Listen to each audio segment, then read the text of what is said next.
universe, I just got a little pang of excitement for you guys as we were tuning in. So let's get into your reading for October 2024. I'm really happy to be here with you, Virgo.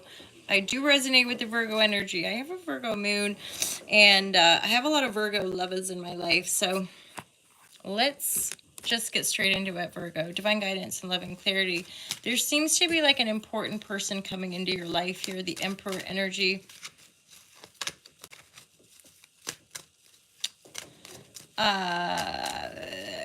I get a sense of like, okay, there's like a polarity here.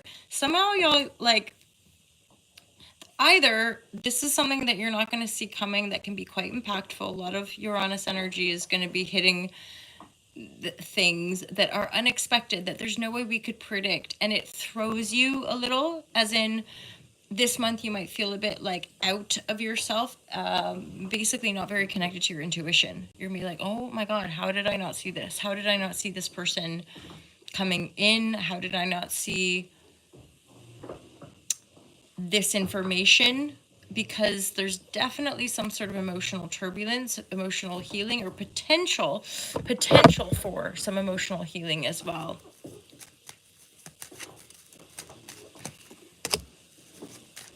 This is based off of a decision you've recently made, possibly with regards to a work opportunity. I do feel like it's more than likely a work situation. The Emperor energy, right? This could be a boss, a senior, someone higher up.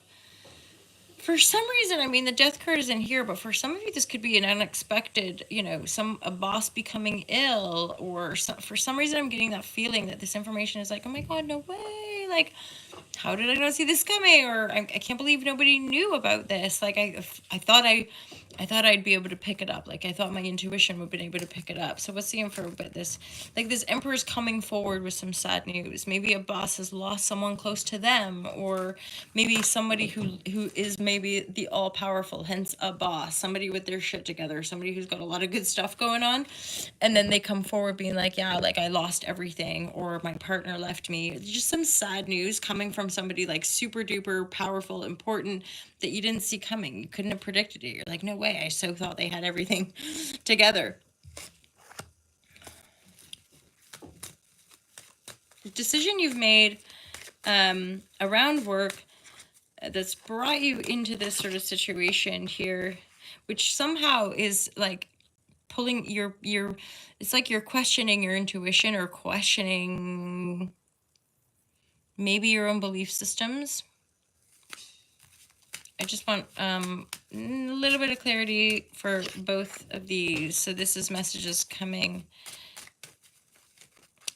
Okay, straight up, this is fairly simple. Looks like this is a decision you made around work to take a new work opportunity, to leave behind another opportunity that didn't maybe feel as enticing, as in maybe the job opportunity that you were being offered, the message that come in, you didn't feel it. You weren't, so the person hiring you were like, something just was off. Okay, and that's indicated here in the cards with this person, the King of Wands, being in reverse. Yeah, like I've got this great opportunity, but something about them just didn't kind of scratch you the right way. So you went to a different direction. You moved in a different direction towards something, maybe a higher paid position, somebody with a higher status or more clout, that you were like, actually, I think this is going to be a better offer. And then pretty quickly taking this job or stepping into this role, you're like, whoa, I had no idea. The thing is, this person is powerful, which is probably why we mightn't have been able to see how much they were holding, how much trauma or grief they were actually processing or going through, because behind them there's like a huge pain. Like there's a lot of loss in this person, and yet they're strong, they're powerful, they're really in their seat of power. And I think it hits you in such a way that you took this new opportunity, or you went maybe you took a slight chance or risk on your own self as well to move toward this. And then you're like, whoa. The thing is, right, it might be impactful for you. It might call certain things into question. But the Sun and the High Priestess, to me, are still like a good combo. You've still made the right choice, but something's come in quick. Be like, whoa, how could I have seen it? And it's part of the higher manifestation for you. So it might feel like, oh, me, I made the wrong decision. Oh, like, shit, I didn't have all the info. But this is all part of a grander plan. It's all part of either manifesting more money, manifesting more opportunities, like you're wanting to create more. And so you've been planting these seeds, moving toward it, and you've been a bit blindsided by some of the information come forth, maybe questioning your intuition or having you deepen your connection to spirit and intuition to be able to fine tune some of these aspects. This is based on a decision you made, and this is about, pardon me, this is about higher other manifestations. You have seven of pentacle, pardon me, or as in this idea that we're all manifesting all the time. It's just that we're not going to see the seed sprout instantaneously. Usually it takes a bit of time. Normally, if I always connect this to meditation, mindfulness, inner work. We now live in our physical illusory reality has this instantaneous, like, press a button, quick fix, give it to me now, got it. Like instant gratification, as it were. And yet we still live in these physical bodies, and unless I don't know, we're on that certain high frequency, most of us can still agree that, for example, changing our physical apparatus usually takes a bit of time. As in, if you want to change your physical body, you're probably not going to go to the gym once. You're going to have to repeatedly go and actually establish a new routine and structure that upholds the projection of that physical reality, right? So it's the same with the meditation, mindfulness, getting clear on mental emotional projection, is that there's a fair amount of inner work and kind of reflectivity and looping back to things and observing patterns to hone that skill or to develop that mindfulness, right? So as in going to the meditation because you're sitting there in silence one time and being like, I meditated, okay, now I am transformed. It's not been my experience. It's a constant working process. We're always kind of chipping away at different aspects of self, and of course life experience is showing us stuff that it's like, holy fuck, I didn't as in this person, yeah, wowzers, super dupes enticing, and actually behind them or within them there's a whole bunch of grief, there's a lot of pain, there's a lot of sadness. It's like they're going through something super profound, and you're like, oh Jesus, I never would have thunk it, I never would have thought it. Look at how powerful they are, right? So it's a bit of a shocker. It makes you be like, ooh, maybe I'm not as aware as I thought, or like, was this the right decision? And again, if you're stumbling upon this reading, I would say, don't worry, you're good to go. This is all part of a bigger, broader manifestation that you're intending, that you're working on. Yeah, Brand. And then there's like these new energetics that you're kind of stepping into. This is why, this idea of like being patient with ourselves and having self-compassion and like listening to the bodies. There's so many externals that were, hey there, ho there. Look at that, Virgs. Whoa! Holy Shazam! Represent the hood. Fuck yeah. So 10 of Cups. It's like, if there was any doubt, well, what am I manifesting? What's the higher potential? The higher potential is basically super duper happy home life, like dreams can come true. And then you're going big on the business front. For some reason, I'm like, that's unusual for Virgo, but I'm like, here we are. There's something, but again, that's obvious because of this. You have been intending, and because it looks like, even though it might be a bit of a shocker or seem like it wasn't the right choice, you made a right choice. This boss person that was offering you something wasn't like as powerful, not in their integrity, a little bit off skis. You were right. So you made the decision to go with the more powerful or even maybe more obvious choice. And then you get in, you're like, whoa, didn't see this depth of pain. Didn't necessarily know that this gig, this job, this thing was going to come with such a load, like such weight. And then you're like, oh my God, did I make the right decision? Hi. But the sun is still shining. So you're like, I'll stick at it. I'm gonna keep plugging away at this. This is leading me somewhere, because you're manifesting, right? You're consciously creating stuff for yourself. You're consciously creating financial freedom and a happy home life. I mean, isn't that kind of what we're all creating? I don't know. Maybe not, but or some of us are cultivating greater sense of peace. Some of us are creating a greater love in the world. Some of us just want to make more money. Some of us don't care about having a family. So, right, we're all different. We all have value. We all are here for whatever reason, and surely we all deserve to exist and be here and be able to live the lives that we desire. And for you, there's a sense of freedom and a lot of love, a lot of joyful benevolence in that 10 of Pentacle or 10 of Cups. This is things that you might want to talk to like your friends about. Meeting up for cups of tea, meeting up for afternoon tea to talk about this new job, or a little bit of gossip around like, oh my God, did you hear what happened to so-and-so? That could be how the info comes out as well, like about this new boss or about this situation that you're in. It could be through chit chat. So be mindful of that. That energy keeps coming up.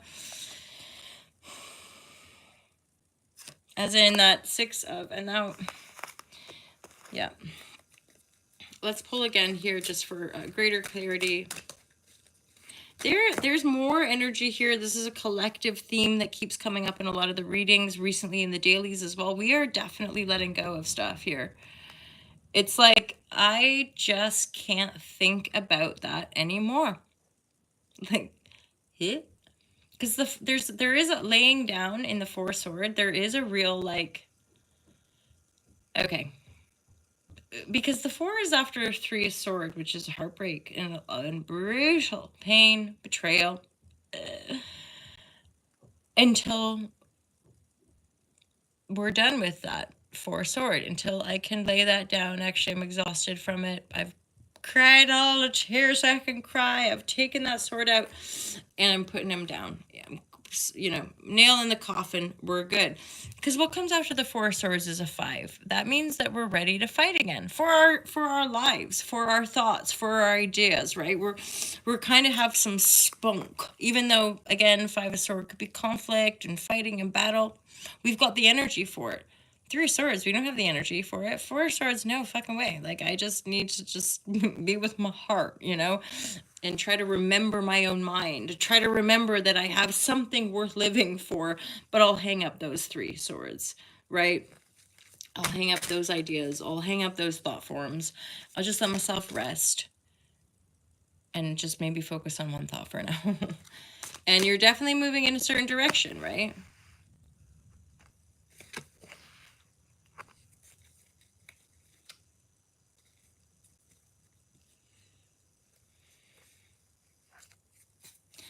So I'm going to start to pull the final cards, and I think for a lot of you, these are old foundations. These are probably more than likely like love situations that didn't work out. Maybe for some of you that led to legal shit. Having to sign divorces, legal battles, things that but back and forth that uncover that as in the foundation we think is there, it's not necessarily there, or the foundation that we thought we were all working towards, that's suddenly you're like, oh my God, that's not what that person was working towards. So you take what you can, you leave the rest, right? You laying it down, being like, I just can't think about that situation no more, where my ships didn't come in, where the love didn't last. Like, I just have to lay that down, lay that consciousness down, go into your spirit and allow that to guide you forward. And again, there could be like some doubt. That's what I'm saying, is that this shift this month, like moving toward this new thing, they could stir up a whole bunch of doubt where you're like, fuck it, I made the wrong decision. But no, you've not. It's all part of the process. It's all part of the plan, right? And that's thus manifesting. This situation is a powerful upheaval that's going to help to, and the thing is, I don't even think it's like a necessarily super obvious powerful upheaval for you. It's for this boss. It's for this person in a higher up where you like look up to them or think they're the most powerful, shiny person, and they are. But whatever you find out about what's going on behind them, behind the scenes, is like, whoa, this is huge. And then maybe in a moment it makes you think, oh God, maybe this wasn't the right decision, or why, right? I thought it was going to be this. It's not that.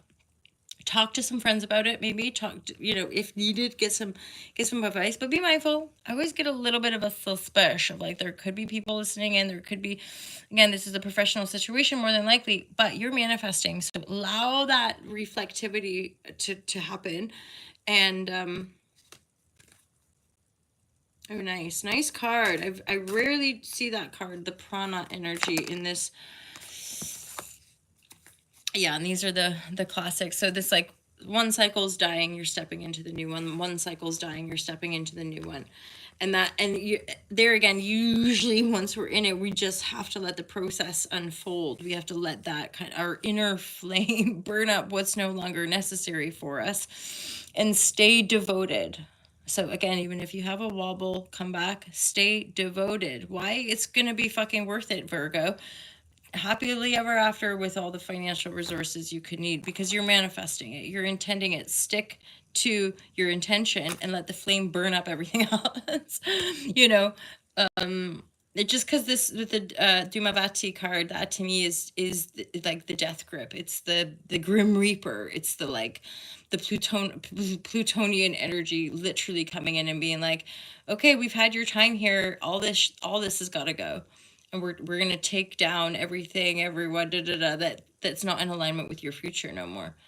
But it's an invocation, bearing in mind it's part of the sacred divinity of existence itself. The infinite, voidal, ever-present, eternal awareness that offers the expression of the illusory life force and dance of the sparks of life, right? So you're in that flame. You're in your spark, enlivening a new opening for you to anchor your... look at that card that pops up as well. Holy shit. You're to anchor, to let die let die what's dead. What is that? I don't even know what does that even mean? It's let die what's dead. It's already dead. Just let it fucking die. We can mourn it for a bit. And then eventually we move on. We move on. And again, this moving on could throw you a little. Just hold space for yourself. Do not worry. You've not made the wrong choice, because what you're manifesting through intention and conscious healing, because you've had to let go of a lot. Look at this. Like, this is beautiful. This is your, like, happily ever after through possibly manifesting greater financial freedom and abundance. And then, of course, if you've got this and this, surely you've got this right in the upright, right underneath that 9. But before, we had to see this. This was about the release point. This is about what's dead, done, is over, is dead, done, and over. You're not going to be resuscitating that. And again, we're speaking a certain resonating language. If you know, you know. If you know that this is a bunch of shit you've let go of, and that's been super painful and that hurts real bad, I don't want to do that anymore. But remember, there's a little bit of this first. There's a little bit of this first. 6 of Pentacles, 7 of Pentacles. A few little twists and turns, shocks and surprises from people that you thought maybe had it all together. But all of it is part of your own integrated learning. Your flame is shining bright, Virgo. You have all the wisdom and tools at your disposal. If anything, just keep letting go. Just keep dropping into your sense of deep trust. And know what you're aiming for. 9 and 10 of Pentacles. This is, like, for sure one of the best readings so far for the month of October. It's just manifesting happily ever after. Like, can you tell us how you do it? Can you show us the way, please, Virgo? It's like, there's an aspect here where it's like part of this whole evolution of growth with regards to manifesting your happily ever after is the fact that you get really good and really comfortable at being uncomfortable. You get really good at sniffing out, like, the fox. The fox is here in reverse. Like, you get used to that tension and polarity. You're kind of getting used to just things surprising you, or you not knowing anything, and, like, there being a little bit of push-pull. So it's like allowing that push-pull to be there rather than fighting it, rather than thinking you have to control it, and just staying committed to your own creative process. And you can allow the ebbs and flows, knowing, I kind of want to get a timeline for this. As far as like these highs and like as in this 10 of cups, 9 of pentacles, this to me feels like this month you're gonna have a huge turnaround, but I feel like we might have to be patient with a little bit of trickle in as far as how it goes, because the ups and downs, like is that 10 of pentacles, 10 of cups coming in now for this month ahead, or we have a bit of a lag, we have a bit of a timeline. Like again, there's a lot of astrological stuff that would indicate that certainly by next spring this will land. So if you're in the ups and downs, stay committed to that 10 of cup, 10 of pentacle, because it's here, it's coming in. It might be a few months, 7 months maybe. Again, that would be around the kind of spring summertime. Yeah, probably quicker than what I might be projecting. There could be stuff coming in, keys exchange. These are contracts, right? So 2 months, I would say at the most. So you like end of this year, things will be wrapping up, and you'll be like, I mean, what's that bloody ooh, see that girl, watch her do, she is the, something about the dancing queen, and I'm sure I'm getting all the lyrics wrong, but like, Friday night, the nights are low. Seriously, you're going to be having a fucking good time by the end of this month. So bring me with you, Virgo. There's your reading for the month of October. You guys have an awesome month. Let me know if that resonates with you. I would love it to, because there's such juicy goodness coming in for you, Virgo. The hard work is paying off. Following that intuitive flow, even when it seems like it's not quite the right way, it looks like it's definitely generating momentum with regard to your desired manifestation. So keep it up, keep shining. Thank you for being our internet friends here at Ultra Love TV. Check out all the merchandise, and feel free to book a private reading at ultralove.com. Have a good one, Virgo, and I'll see you guys in the daily readings, and I'll definitely see you next month. Take care. Peace out.